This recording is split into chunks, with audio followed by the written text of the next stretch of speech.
Welcome, everybody, to the very first episode of the Elevated Platicas podcast. My name is Romeo Nava, and I am the co host of the show.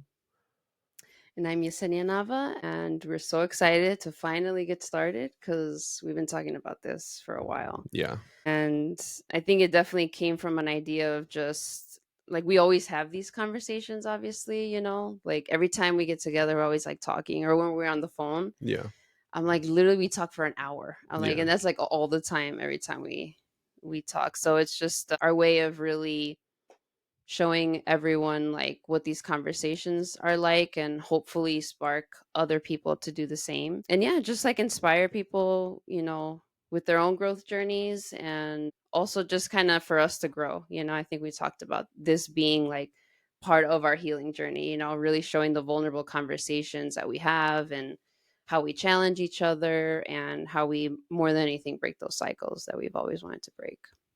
yeah, yeah. No, yeah. I think we're both. I mean, we both kind of started our journeys at different times, obviously, but Yeah.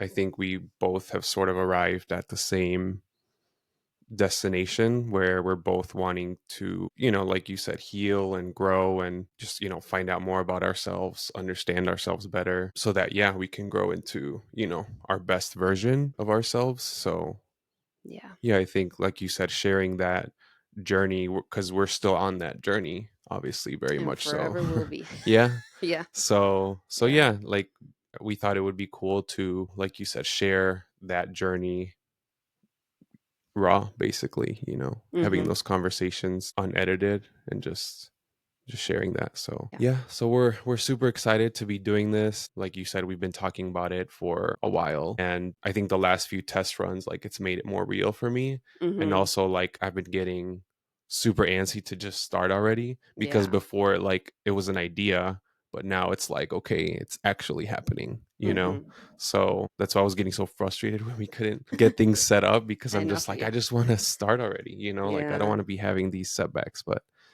yeah, anyway, so Well, let's get into it. Like, yeah. let's talk about a little bit about ourselves. So I'll start. It's been a long journey, I feel, but like I'll be 35 this year. And just to like think of your life at this point, like I'm 30, I'm going to be 35. And just like thinking about just, man, my life is like felt long, but then it hasn't kind of. Yeah.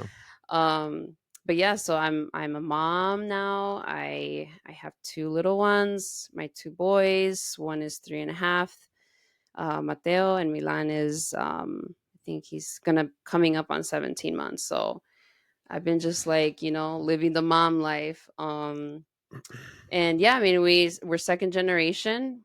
I was born here in Chicago, grew up in El Paso, Texas. So it's interesting, like when I meet people here in Chicago now, and I tell them like, "Oh, I was born here, but like I didn't grow up here," because Yeah. everybody's like, "What high school did you go to or whatever?" Yeah. And I'm like, "Nah, I didn't go to high school here. I Yeah. didn't even go to high school in Texas. Went to high school in Kentucky." So Yeah. we kind of lived all over. But yeah, second generation because our parents came here when they were younger and they had their experience, but we had more of that second generation experience. And yeah, I'm not stay at home mom right now. Left my career to focus on raising the kids. It's been the best experience and best decision that we've made. And yeah, I think that's a little bit about me. Yeah. Yeah, so I am 31 years old. I'll be 32 in May. I'm a father. My son is a little over 2 years old, about two and a half. I'm a husband, and professionally, I'm a financial analyst, but my true passion is finance coaching, trying to help people with their finances, and just overall an entrepreneur, artist, and I'm a real estate investor as well. So I'm super passionate about investing, which is why I'm a finance coach, and I'm also very creative. So, and yeah, I mean, being a father obviously takes up most of my time, so, which is obviously like has pushed me even further into that, healing and growth journey, Mm-hmm. so I'm super super grateful, to have my son, because it's just pushed me in ways that I would have never imagined, so Yeah. I'm truly truly grateful for that, because you don't understand that until you have kids. Mm.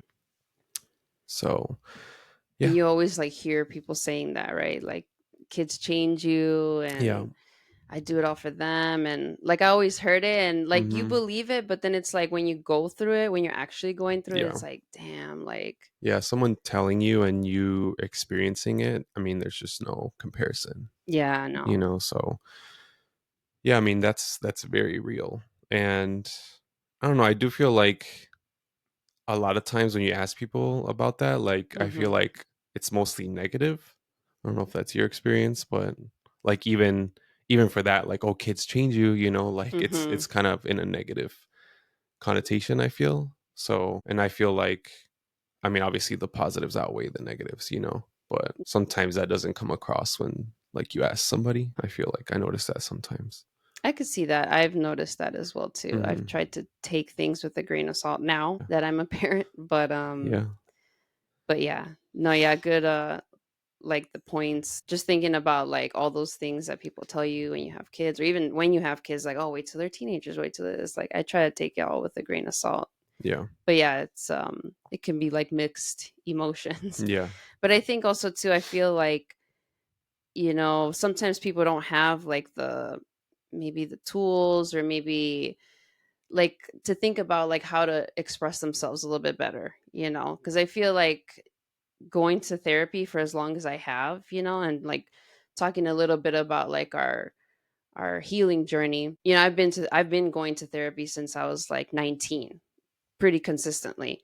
So I've been going to therapy for a long time, throughout the years, obviously, in and out of therapy. And I feel like it's just helped me think more about my feelings, and like really be able to like dissect my feelings and be like, okay, maybe I'm upset about the laundry not being done, but like, what else is really going on? Is it really the laundry? You know what Yeah. I mean? So I feel like sometimes when you ask people like, like how's kids and everything, maybe they're going towards the negative, but they're really trying to express something different, maybe, Hmm. Yeah. because it is hard, like now I'm getting a little bit more comfortable with like telling people like how it really is with raising two kids, because Yeah. everyone's like, how is it?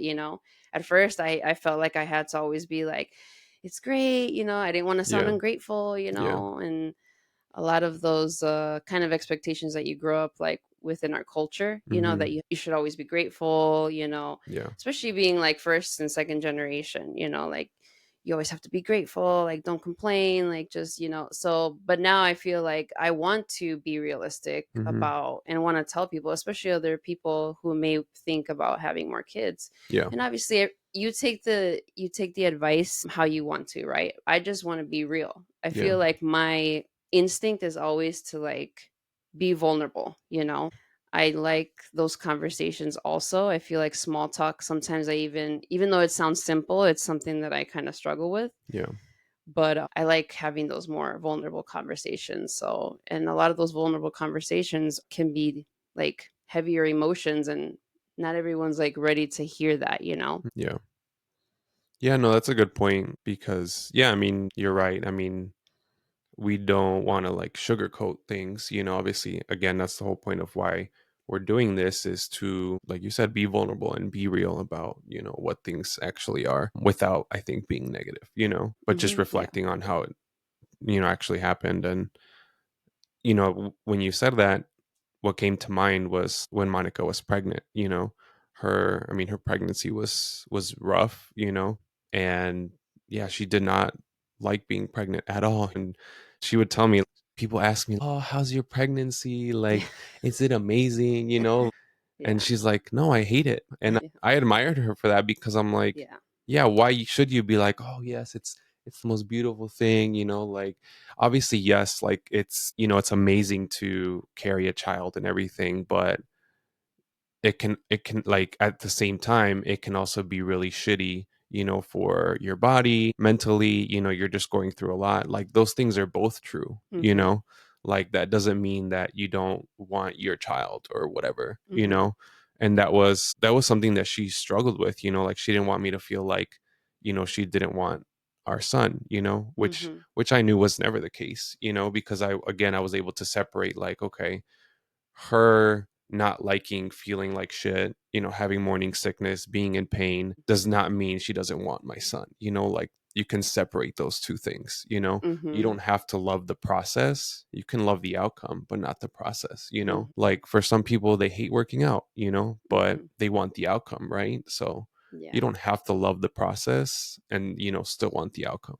So Mhm. yeah, like I really admired her for that, like just being real, like, no, I hate being pregnant, like I don't like it. Like, and I'm like, shit, I would feel the same way. I'd be like, 9 months of this shit, like, no, that sucks. Who would say like that's amazing? And Yeah. obviously, like, to women who do have like an amazing pregnancy, awesome for them. Mm. But obviously there are women who experience the opposite. And so yeah, Yeah. like it's okay to, you know, not lie about that, obviously. Yeah. So And yeah. something that I realized too, like it's okay to have like those two things be true at the same time, like a negative and a positive experience. I Yeah. think, Yeah, you know, it's not as straightforward as like, oh, this experience is good or bad. Like there can be yeah. good and bad in the same experience.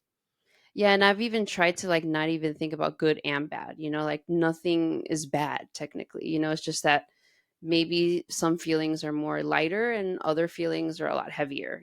So it's just about like reframing that as well for myself, because I'm also thinking like as I'm reframing a lot of the things that I've learned growing up, whether it was from society, whether it was from generations being passed on, it's like I want to try to reframe things and still accept all of those things, but again, reframe them, figure out how to communicate those feelings better, because now we have kids. So it's like you have kids and you're like, I want to really just try to give them the best environment, give them the best version of, but all that starts with like challenging yourself, at least for me. Like I think about it and I'm like, well, if you want him to stop doing that, you need to change that for yourself. Cause like I'll see like Mateo, like sometimes he does something and I'm like, my gosh, that's literally me. Like Yeah, I'm like, wow. it's really humbling for sure. It's like they're a mirror. I heard about that saying, Oh like yeah, that kids are mirrors, and it's so yeah. true. Like,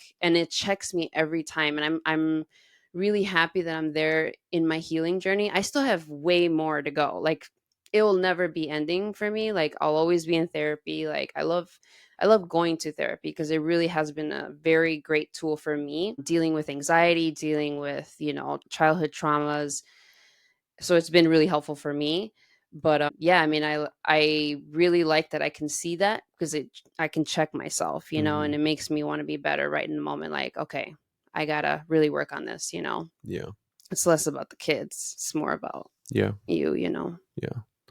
So you say you started therapy around 19, right?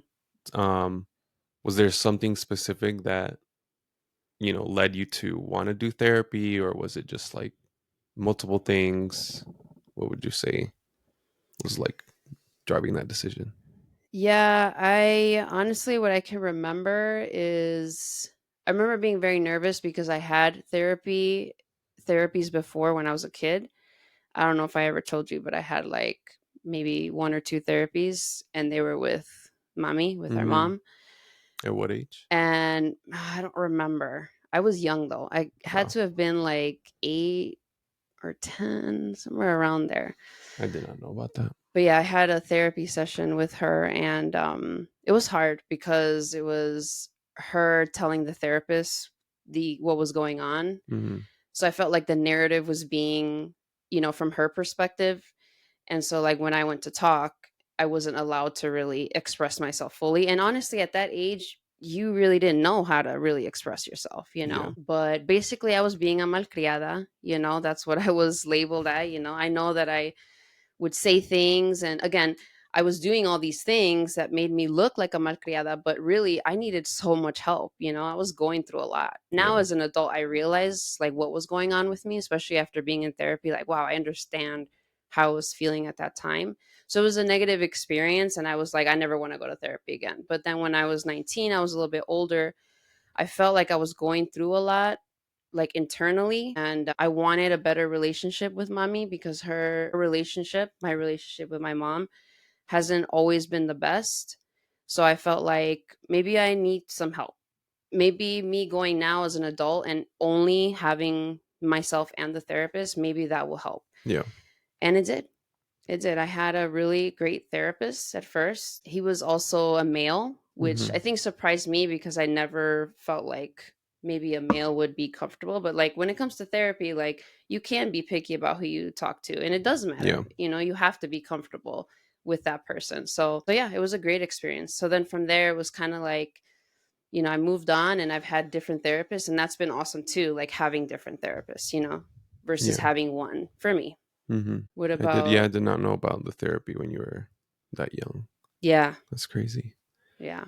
I still remember it too, like it was yesterday, like going into the little room. I have like crazy memory. I remember so many things very clearly from Yeah. my childhood.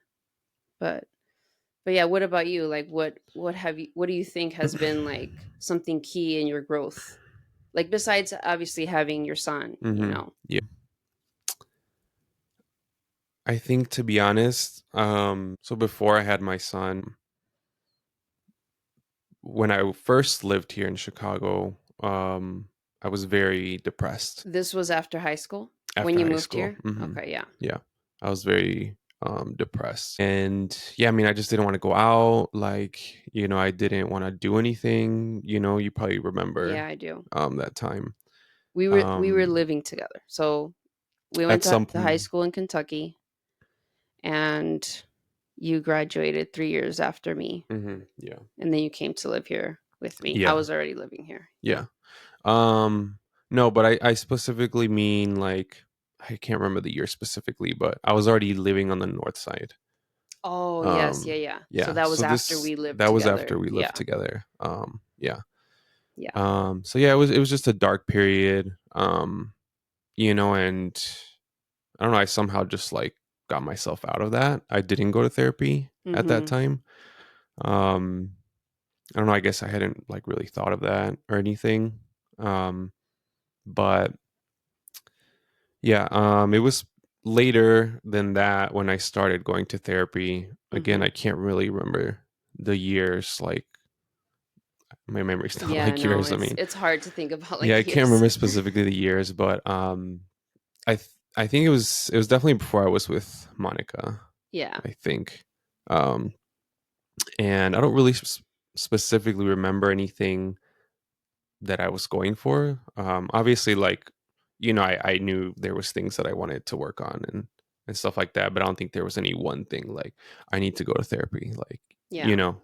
Um, but what I was gonna say is, I think what has played a big part in me starting my healing and growing journey was my back pain. Obviously, like years later. So my back pain started around 2010. I was between sophomore and junior year in high school. That's kind of where when it started, but it really started to progress once I was here after I graduated and everything. And I had to stop working out and doing all of that. So it really Yeah. progressed after that once I was living here. And yeah, I mean, once I had to stop working out, I got anxiety, which I didn't really had before. I had depression and other Mhm. stuff, but I don't think I really had anxiety necessarily. Mhm. But that's when I think the anxiety started, is when I couldn't work out anymore.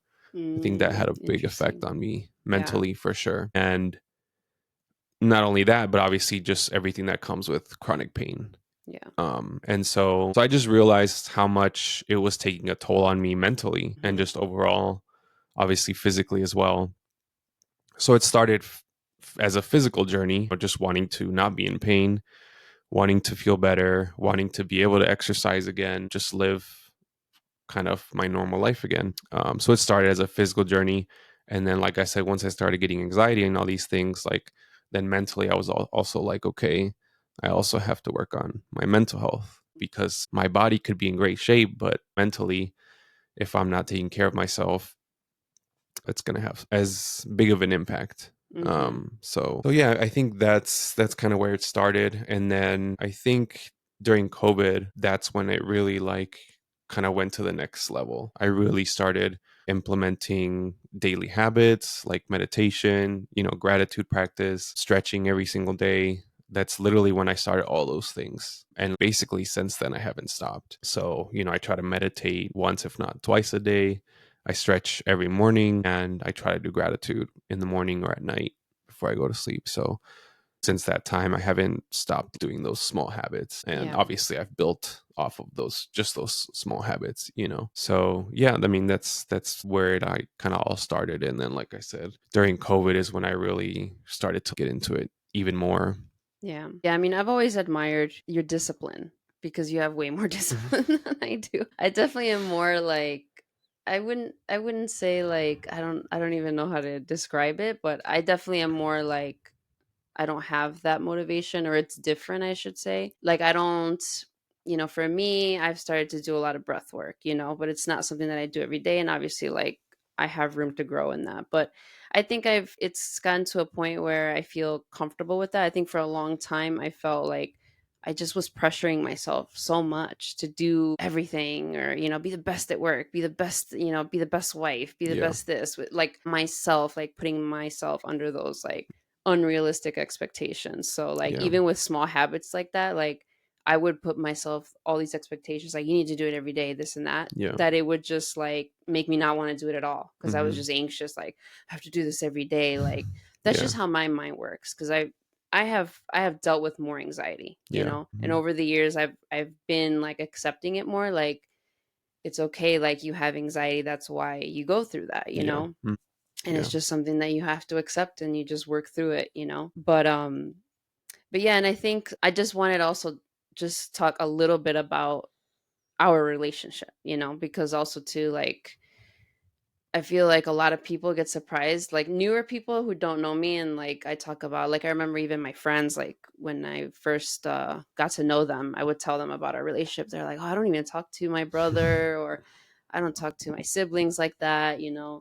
But yeah, I feel like you and I have always been so close. I mean, we're 3 years apart, but I don't know. I feel like growing up, we just, we went through a lot. We went through a lot together.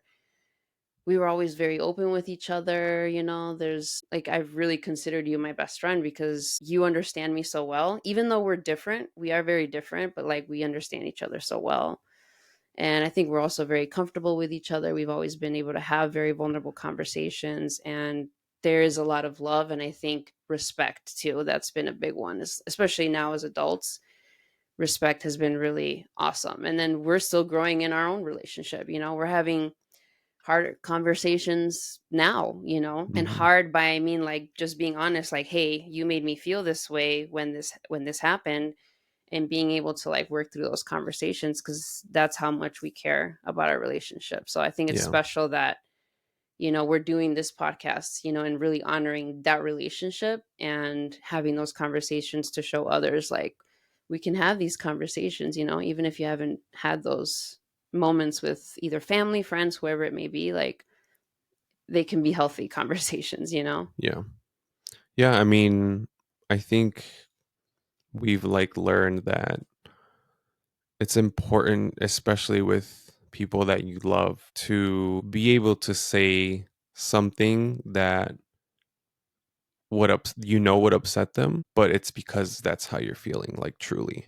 And so feeling like you can communicate that without fear that not the situation, but that the relationship is you're going to break the relationship or something, or just cause a fight. Like, you should be able to communicate how you feel, even if hey, this likely will upset that person, but I know that they will be able to hear me out and respect that that's how I feel, even if it hurts them.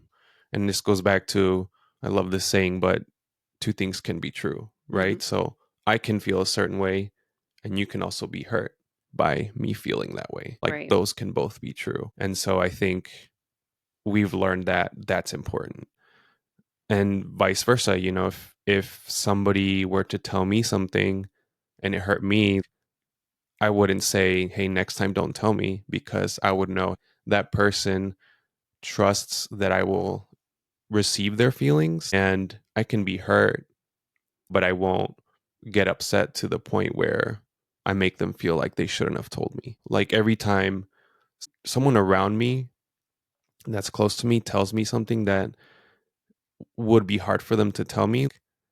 It might hurt, but at the same time, I'm like, okay, that tells me that I'm doing something right because this person feels like they can come to me and tell me something that they know might hurt me, but it's better for the relationship if it doesn't go unspoken, Mhm. you know? I don't want people to just hold things in or just carry them around just because it's going to spare my feelings. I don't. I don't want people to do that. I'd rather have the difficult conversation, even if I'm going to be hurt by it, Mhm.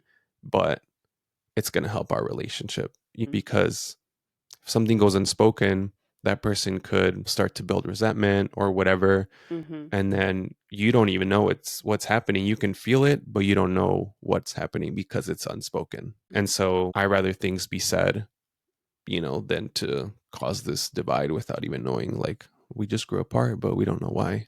So I don't know. And That's it's that's kind of my view.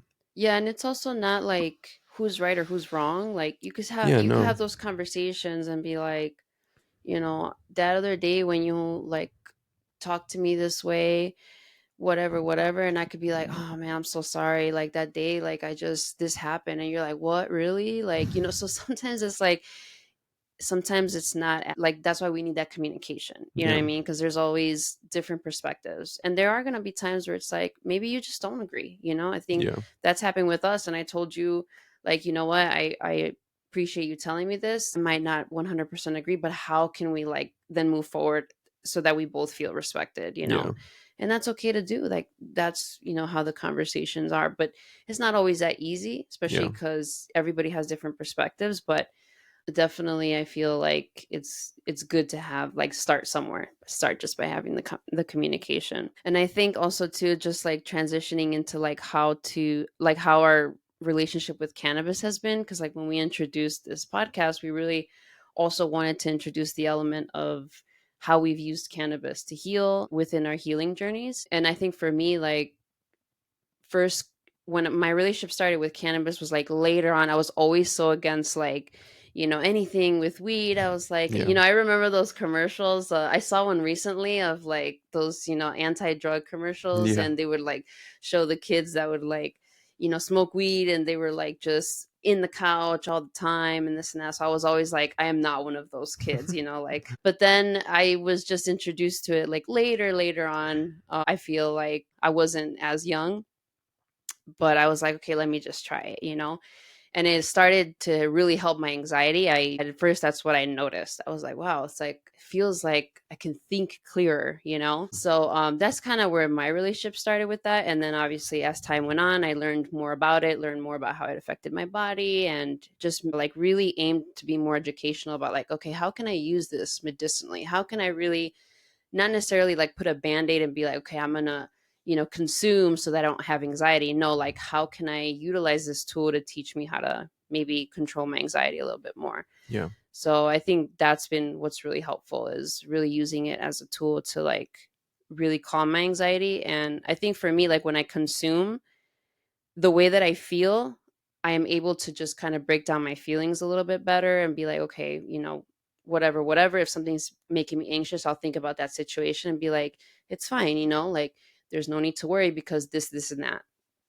And so, like, when I am not consuming cannabis, that same process that I worked out when I was consuming cannabis kind of like sticks with me. So I'm like, I'm able to use this tool now, you Yeah. know? So I think that's the key thing about cannabis. It's like it has been an awesome thing for me to be able to like learn how to really, kind of work with my anxiety. Yeah. What about you? Yeah. I mean, for me, cannabis started more recreationally, and it Yeah. was when I first moved here. Oh, okay. Yeah. Yeah. Yeah. So I think it was like Jonah and all them, who Yeah. who really introduced us to it. Yeah. And so yeah, I mean, it started off recreationally, and I think again going back to my back pain, that forced Mm-hmm. me to think about like, hey, getting a medical card and using it medicinally Yeah. because I've always been someone who's against just drugs in general, like hard drugs. And so I didn't want to like get addicted to pills or something, like Yeah, I like just, prescriptions for your back pain, you're saying? yeah, Yeah. yeah, like Yeah, pain no. meds or anything like that. I never wanted to do any of that, like even injections or anything like that. I always wanted to stay away from. So it was always like more like holistic methods and obviously like supplements, eating right. Mhm. Um, and then obviously that's when I started looking into cannabis more. So yeah, and then I just started using it for that. And then like I said, once I started having anxiety, I started using it for that too. And I just saw the same benefits that you did. I Mm. feel like I can think clearly, like it's my brain like operating without anxiety, Yeah, it's right? Like crazy. trying to, overthink everything or anything like that. Yeah, I feel like it unlocks like a different part of your brain or something because I've Mhm. experienced the same thing. Like I'll have ideas, when I'm using cannabis that I'll just be like, oh my gosh, I got to write that down because I'm like, I feel like Mhm. normally I wouldn't think of something like that, Yeah. like out of the box things or just ideas that, like I said, normally I wouldn't think of. So I think Mhm. it's a more like it just frees your mind, I feel, Yeah. to just think more freely. And yeah, so I mean, obviously, I use it for physical pain and then for anxiety. And yeah, like I think, like you said, using it as a tool, not Mm. as kind of an absence of other things, other gut habits. So using it, using it together with meditation, using Mhm. it together with other things for your anxiety. But yeah, I mean, I've meditated like while using cannabis, and it's like it's Helps you. amazing. Yeah. It's amazing, yeah. Yeah, because like I say, you think differently. So yeah, it's like a different, I guess, level of meditation. Yeah. It's different, but yeah. Yeah. So yeah. I mean I obviously use it pretty often, multiple Mhm. times a week, just because I'm in pain all the time. But even then, like tell Monica, I could use it every day, but obviously I don't want to. I'm not trying to be high every day, even if it's like medicinal cannabis. But yeah, I mean I use it multiple times a week. So yeah, I mean it's helped me, like I said, mentally and physically. So yeah, I mean I'm a big advocate of cannabis because there's definitely, I think even now, still some level of stigma. Mhm. Obviously way less than before, but I think still largely misunderstood by a lot of people, unfortunately, because it really helps.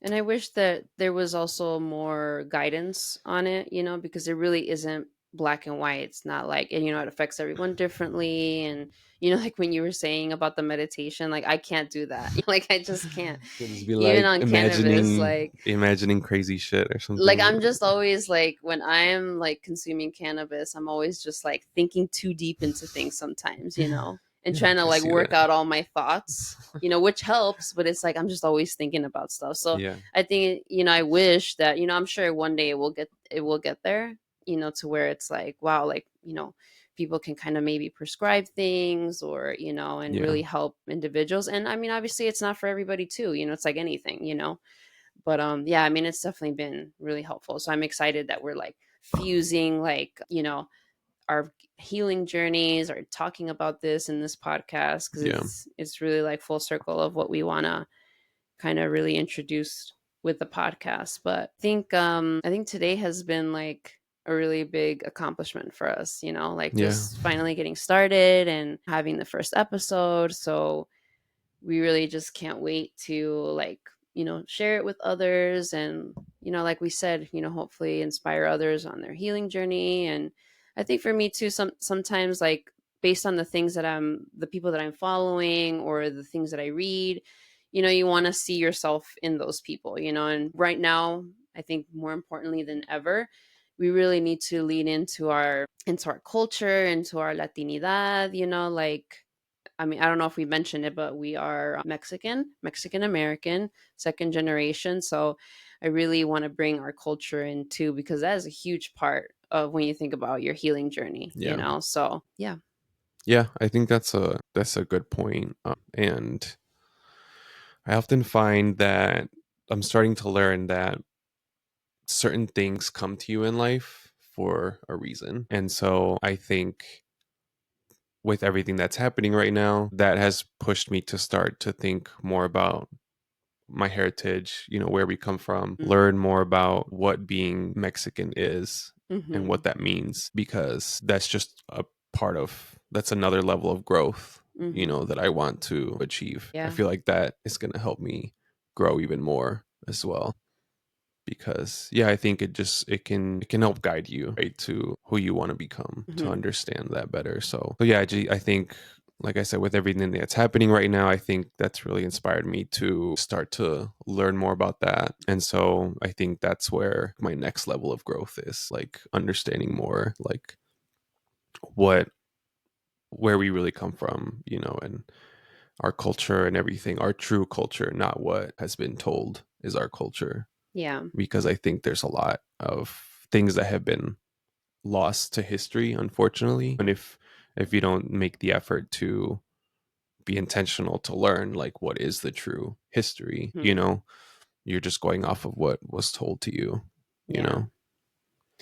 Yeah, definitely. And then again, bringing up kids, like I want to tell my kids about all this stuff too, because it's getting Yeah, lost with our generation. Imagine for them. So yeah, we definitely want to keep that alive as much as possible. So, but yeah, I think great episode today.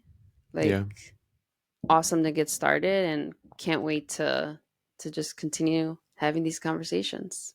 yeah, yeah. I'm glad we got the first one out of the way, got Yes. some nerves out of the way. And yeah, I mean, we can't wait to do more of these. I'm going to want to be doing this every week, but Yeah. I don't know how long the editing is. So Also, we got we'll kids. see. Yeah, right. Yeah. Gotta schedule these There's things. yeah, But yeah, we so can always make time for ourselves too. yeah, for sure. So But yeah. yeah, if you're listening, thank you so much. Yeah, thanks for tuning Um, in. let us know what you guys think, and any topics you might want us to talk about, or any just feedback overall. Let us know. Questions. But yeah, you can follow us on Instagram at Elevated Platicas, and you can listen to this on Spotify or anywhere. So yeah, with that, first episode Done. done, and we'll see you guys on See the ya. next one.